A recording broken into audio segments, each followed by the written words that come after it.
Pas de formule prévue ni de plats spéciaux, à croire que les touristes vont venir d'eux-mêmes, et c'est ce qu'ils font déjà.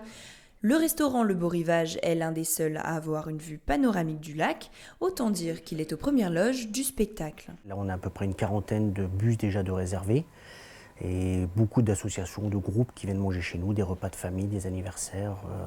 On va faire un très gros chiffre au niveau de la réservation par rapport à d'habitude. Oui. Il n'y a pas que les acteurs privés qui profitent de l'événement.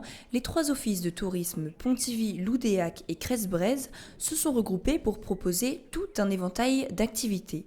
Montgolfière, randonnée et objets souvenirs, les offices de tourisme sont très sollicités. Ça peut paraître commercial, mais c'est pas que. Ça permet de répondre aussi à une attente de clientèle, parce que les clients qui viennent en masse sur des sites de ce type, comme un ASEC, ils ont envie de repartir avec un souvenir, ils ont envie de garder une bonne image. Malgré un arrêté préfectoral, l'Office de tourisme a pu mettre en place des visites guidées pour le fond du lac. Une promenade payante qui a suscité des réactions du public, mais une promenade sécurisée. Il faut voir le bon côté des choses. Alors c'est vrai que c'est payant, mais c'est 2 € pour les individuels, gratuits jusqu'à 12 ans.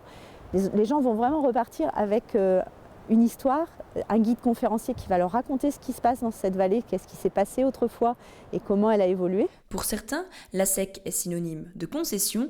Les pêcheurs n'auront plus accès au lac avant 2018.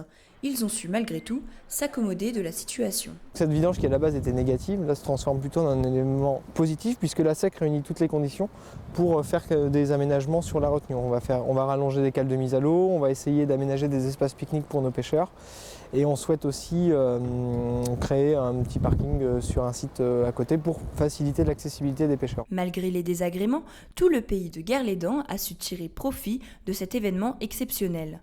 Même les activités nautiques ont été transformées en balade nature.